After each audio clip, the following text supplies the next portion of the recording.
Umani Oromo wabasiga mata akamna gajirtu warega manumne garajani jira ukope sabartu warega manumne garajani jira ukope sabartu. Faaruu kanaanis kallattii shaniin marsuu isaati kan dhagayamu paarlamaan mootummaa Itoophiyaa waraana bilisummaa Oromoo galmee shororkeessaa keessatti kan ramade yeroo ta'u ajjeechaa hidhaa fi shirri siyaasaa mootummaa Itoophiyaatiin ummata Oromoo fi wirtuulee siyaasaa Oromoo irratti hojjetamaa jiru akka dhaabbatuuf mirga ummata Oromoo kabajsiisuuf qabsoo hidhannoo geggeessuu isaati waraanni bilisummaa Oromoo kan himu.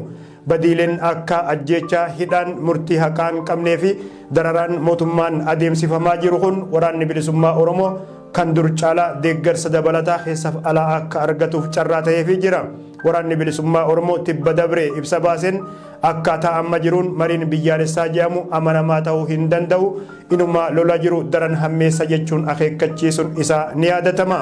Muummichi ministeera Abiyyi Ahmad yaa'ii gamtaa Afrikaa 35 irratti haasaa godhan keessatti nagayaaf dursa laatuun hidhamtoota hiikuu fi komishinii marii biyyaalessaa qindeessu hundeessuu ibsan.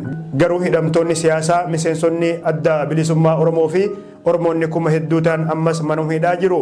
Komishiniin marii biyyaalessaa akka geggeessuuf mootummaan hundeesse kun walabaa miti jechuun paartiileen siyaasaa Oromoo shakkii qaban ibsaa turanii jiru. Haati goota Oromoo obbo Umar Bakkalchaa aadde Aashee Ibroo du'aan boqotan. Aadde Aashaa Ibroo dhukkubsatanii baha Oromiyaa ona Carcar magaalaa Galamsootti dheengadda du'aan boqotanii jiru.